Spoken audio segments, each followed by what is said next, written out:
तो वो 8 सर अभी मिलियन चाइना क्या कहेगा सर? अभी चाइना के लोग फिर मार दिए, चाइना कुछ तो नहीं, कहेगा। नहीं उनके हालात इकोनॉमी बहुत खराब है, इकोनॉमी बहुत खराब है। आज की जो खबर है कि अमेरिका के सीईओ जो हैं वो इस वक्त चाइना के दौरे पे हैं। लिस्ट उन्होंने सीक्रेट रखी हुई है कौन सी है, कौन कौन आया है वहां पे। लेकिन अब जो चाइनीज भाईजान है वो मिन्नतें कर रहे हैं अमेरिकन सीईओ की भी, यहाँ से हमें छोड़ के ना जाओ, क्योंकि लोग वहां से भाग रहे हैं मक्खियों की तरह। लेकिन उनकी इकोनॉमी बहुत स्लगिश है। चाइना उतना रिटेलिएट नहीं करेगा जिस तरीके से पहले माजी में करता रहा है। लेकिन इस वक्त जो चीजें हैं, डॉक्टर जयशंकर जो थे वो सबसे पहले वो सिंगापुर गए थे और उसके बाद वो आज फिलीपींस के अंदर हैं।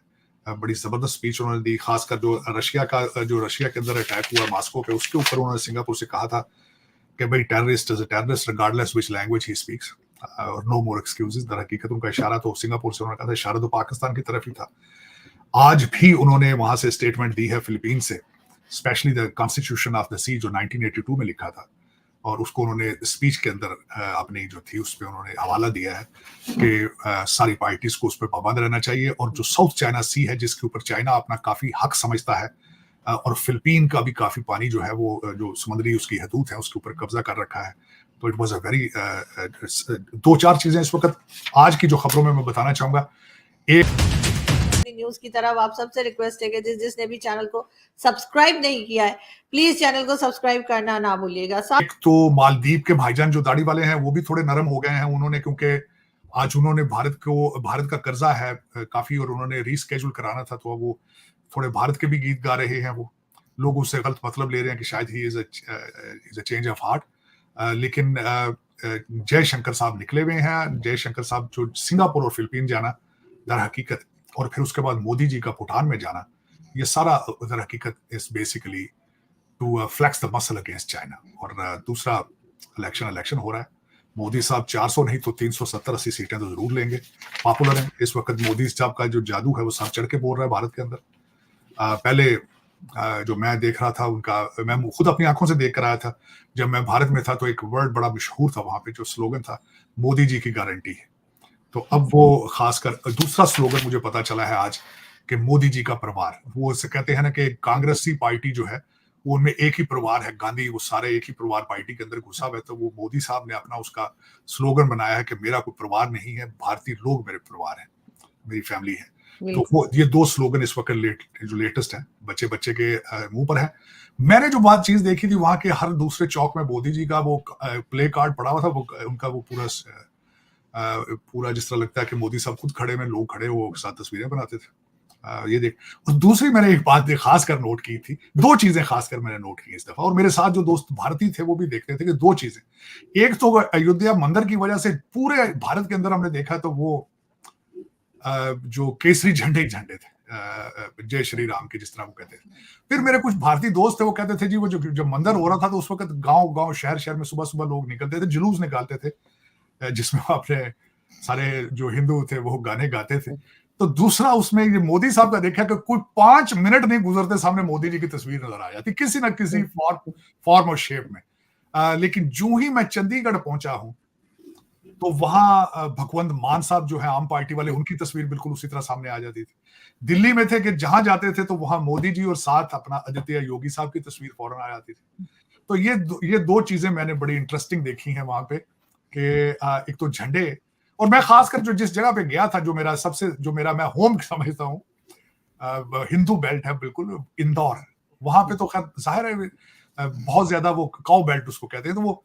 और फिर वहां सराफा बाजार में गया रात को शाम के टाइम, वो जिस तरह आपके फूड स्ट्रीट होती है, दिन में वो सराफा बाजार है, शाम को वो पूरी मार्केट बन जाती है। तो वहां जाके फूड एंजॉय की। तो वहां पे मैंने देखा कि सारी चीजें थी, बल्कि मैंने वहां से एक तस्वीर आपके लिए बना कर लेके आया था इंदौर से, जो खासकर जो देखने वाली थी कि बिल्कुल सड़क से एक साइड पे मंदिर था और सड़क से दूसरी साइड पे मस्जिद थी और कोई मजार भी था। और मैं दोनों के अंदर जाके जगह, मैंने वीडियो भी वहां से बनाई थी, तस्वीर मैंने खासकर कहा था कि आपके साथ शेयर करूंगा।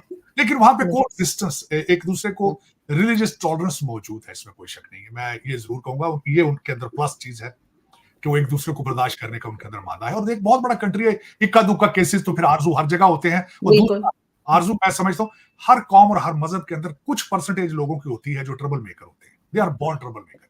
और उसके ऊपर अगर राय बना लेनी कि अब सभी हिंदू ऐसे हैं, सभी मुसलमान ऐसे हैं, सभी सिख ऐसे हैं, तो that will not be fair with them. बिल्कुल ऐसे ही सर, और यकीनन जिस तरह से भारत आगे गया है हर चीज में, खास तौर पे पाकिस्तानी तो इकोनॉमी बहुत देखते हैं उनकी, तो वो देखकर और हर जगह उनके सीईओज जो लगे हुए पूरी दुनिया में, वो देख के यकीनन पाकिस्तान को कुछ ना कुछ सीखने की जरूरत है। अब देखिए पता नहीं कब सीखने सीखेंगे। हमने उसके अंदर देखें, एक तो आज भी जब मैं बात कर रहा था कि हमारे जो माइक्रोसॉफ्ट के नए जो पवन बने हैं वो हम्म, भी इंडियन इंस्टीट्यूट ऑफ टेक्नोलॉजी से पढ़े हैं। हम्म, ये इसका बुनियाद भी देखें, उन्होंने 1950s में रख ली थी। मौलाना आजाद, अबू कलाम आजाद उनके पहले एजुकेशन मिनिस्टर थे, और नेहरू। अब ये एक दिन में तो नहीं हुआ, लेकिन इस वक्त जो 1901 के बाद जो सारा सिलसिला हुआ है, उसके साथ साथ आप ये नोट करें कि उनकी नेशनलिज्म ग्रो करता गया है। हम्म, उनकी डाइवर्सिटी, नेशनलिज्म और एजुकेशन, ये तीन सीक्रेट है उनके पास, तीन सीक्रेट। बिल्कुल। और ये किसी भी कौम में मैं और फाइनल में इसमें ये ऐड करूंगा कि जहां एजुकेटेड मिडिल क्लास होगी और वो नेशनलिस्ट होगी, वो कौम तरक्की करेगी, इसमें कोई शक नहीं। और इस वक्त वो भारत का टाइम है कि मिडिल क्लास जो है, मिडिल क्लास और यूथ एजुकेटेड है, नेशनलिस्ट है। मोदी साहब ने उनको नेशनलिज्म दिया, करप्शन को कंट्रोल करके दिखाया। बहुत जरूरी होता है करप्शन को कंट्रोल करें, और लोगों को जो अपनी लीडरशिप है उस पर एतमाद होकर ये हमारे साथ धोखा नहीं करेंगे, तो तभी ये चीजें आगे जाती हैं। That is what it is. लेकिन मैं खुश हूं इस चीज पे, बहुत खुश हूं इस चीज पे, क्योंकि मैंने होली वाले दिन भी स्पीच दी थी, और उसमें स्पीच में मैंने शुरू किया था कि I am a son of the east my self. और ईस्ट का राइज करना, भारत का राइज करना, मैं खुश इसलिए हूं कि जो इन्वेडर्स यहां जुल्म करते रहे हैं, जो कॉलोनियलिज्म के जुल्म थे, बल्कि 600 साल का जो एक पीरियड था, होलोकॉस्ट, 600 साल का होलोकॉस्ट था हिंदुओं के ऊपर। I am glad they are taking revenge for that. मैं रिवेंज ही समझता हूं इसको, कि दुनिया पे तरक्की कर, वो कहते हैं ना कि हमारी तरक्की ही सबसे बड़ा बदला है हमारा। बिल्कुल। उनकी तरक्की इस वक्त हो रही है, मैं खुश हूं इस चीज पे, बहुत खुश हूं इसमें। मेरी तरफ से मैं मुबारक देना चाहूंगा उनको, और अपने पाकिस्तानी भाइयों को कहूंगा कि लर्न करें उनसे, बिल्कुल नफरतों पे ऐसे। कंट्रोल करें, लर्न करें, लर्न करें। आप ही के भाई, बिल्कुल। वो उनको भाई समझे प्लीज, वो आप ही के भाई हैं, आप ही जैसे हैं। खुदारा इन चीजों को कंट्रोल करके लर्निंग मोड में जाओ, लर्निंग मोड में जाओ। और लर्न आप ऐसे तभी ही कर होना सकते हैं चाहिए। जब लर्न आप तभी कर सकते हैं जब आप गुस्से को काम डाउन करें। गुस्सा एक ऐसी चीज होती है, आरजू, गुस्से में आप लर्न कुछ नहीं कर पाते। और मैं यही चाहूंगा, मैंने आपको कहा था कि आई विश मेरा बस चले आज लाहौर के अंदर इंडियन इंस्टीट्यूट ऑफ टेक्नोलॉजी की बुनियाद रखूं आज। सर हमारे यहाँ तो ये हाल है कि बड़े बड़े पढ़े लिखे लोगों की वीडियो सामने आती है, और जो टीवी नहीं चैनल पे भी आरजू, आते हैं, वो कहते हैं जी उनकी मिनिस्टर जो है वो वहां कैसे चली गई, सऊदीया कैसे चली गई विजिट आरजू करने, अभी उसकी तक उसी छोड़े, पे नहीं फंसे। उसको छोड़े, मैं तो फिर भूल जाता हूँ ना। एचईएसएन कॉलेज ही देख लें आप, फिर ये आहद चीमा ही देख लें, ये तालीम की कमी है इनको, मैं फिर क्या करूं? देख के बिल्कुल ऐसे। जख्मी तभी होता हूं ना, अपनी आंखों से देख के। बल्कि मैं वाहिद पाकिस्तानी हूंगा आरजू जो इंडियन इंस्टीट्यूट ऑफ मैनेजमेंट में जाके लेक्चर दूंगा। मैं जा रहा हूं इस समर के अंदर, दोबारा इस समर में जाऊंगा, गर्मियों में, to deliver speeches in few universities. लेकिन जो मेरे लिए सबसे बड़ा मैटर ऑफ प्राइड होगा, इंडियन इंस्टीट्यूट ऑफ मैनेजमेंट में जाकर स्पीच देना। लेकिन ये कि विश के हमारे बच्चे भी जो है गुस्से को चेंज करके लर्निंग पे जाएं, लर्न करें, और साइंस को पढ़ें, इंग्लिश और मैथ को पढ़ें, कंप्यूटर सीखें। तो दोस्तों, कैसी लगी आपको ये वीडियो आरजू काजमी और साजिद तार की? हमें कमेंट सेक्शन के अंदर ज़रूर बताएं, अपनी राय ज़रूर दें, और ऐसी डिबेट देखने के लिए बने रहे हमारे चैनल पे, और लाइक शेयर सब्सक्राइब करना ना भूलें। तो हेलो दोस्तों, कैसी लगी आपको ये वीडियो? कमेंट सेक्शन के अंदर ज़रूर बताएं, अपनी राय ज़रूर दें। तो जैसा कि हमने इस वीडियो में देखा, साजिद तार और आरजू काजमी ने इंडिया रिलेशनशिप के ऊपर बात करी। उन्होंने बताया कैसे जो पाकिस्तान और इंडिया के रिलेशन वो बहुत ही ख़राब होते जा रहे हैं, और इसी के कारण जो पाकिस्तान की इकोनॉमिक कंडीशन है वो भी ख़राब हो रही है। साथ ही में साजिद तार ने मोदी जी की तारीफ़ करते हुए बताया कि कैसे इंडिया है वो पूरे वर्ल्ड के अंदर अपनी एक पहचान बना रहा है, और उसकी जो सुपर पावर बनने की जो कामना है उस राह पर आगे चल पड़ा है। और वहीं जो IMF से लोन मांगता हुआ पाकिस्तान हर 1-2 महीने के अंदर गिड़गिड़ाता है। उन्होंने ये भी बताया कैसे जो इंडियन और पाकिस्तान के पॉलिटिशियन हैं उनमें बहुत ही ज़्यादा अंतर है। इंडियन पॉलिटिशियन अपने देश के बारे में सोचते हैं, और उनमें जो मोदी जी है उन्होंने उनके प्रति एक देशभक्ति की भावना जगा दी है। वहीं पाकिस्तान के जो पॉलिटिशियन हैं वो ओनली एक पैसा कमाने के बारे में सोचते हैं, और वह पैसा कमा के बाहर विदेशों में शिफ्ट हो जाते हैं। साथ ही में उन्होंने जयशंकर की भी तारीफ़ करी। उन्होंने बताया कि कैसे जो जयशंकर की डिप्लोमेसी है वह पूरे वर्ल्ड में उनका लोहा मान रही है। साथ ही में जयशंकर के बारे में बात करते हुए साजिद तार ने भी बोला कि मैं उनका एक बहुत बड़ा फ़ैन हूँ, और मैं उनकी हर एक चीज़, हर एक बातें सुनता हूँ, और उन्होंने उनका इंटरव्यू भी देखा है, और इसी बीच आरजू काजमी ने ये भी बताया कि आजकल जब वह मोदी जी की तारीफ़ करते हैं तो जो इंडियन जो ऑडियंस है वो बुरा मानती है, क्योंकि वो कहती है कि मोदी जी पाकिस्तान से बहुत बड़े हैं और उनकी कंपेयर करना बिल्कुल भी सही नहीं है।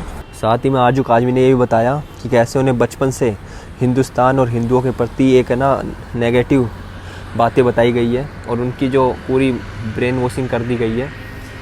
वहीं जब वह मोदी जी के बारे में जानने लगी तो उनके बारे में उन्हें बहुत सारी अच्छी बातें भी पता लगी। और आगे जो साजितार और आरजू काजमी ने जो भारत में हो रही अभी लेटेस्ट अपडेट के बारे में बातें करी, उन्होंने बताया कि कैसे जो भारत के अंदर अभी रेड सी के अंदर उन्होंने अपने 4 जहाज़ खड़े कर दिए हैं और साथ ही में जो इंडियन इकोनॉमी है वो भी 7% से ऊपर की GDP ग्रोथ दिखा रही है, जो कि एक बहुत ही पॉजिटिव साइन है इंडिया के लिए। तो दोस्तों कैसी लगी आपको ये वीडियो हमें कमेंट सेक्शन के अंदर ज़रूर बताएं, अपनी राय ज़रूर दें और अगर आपको ये वीडियो पसंद आई है तो इसे लाइक करें, चैनल को सब्सक्राइब करें और मिलते हैं आपको एक और अच्छी और नई वीडियो के साथ। जब तक के लिए जय हिंद, वंदे मातरम।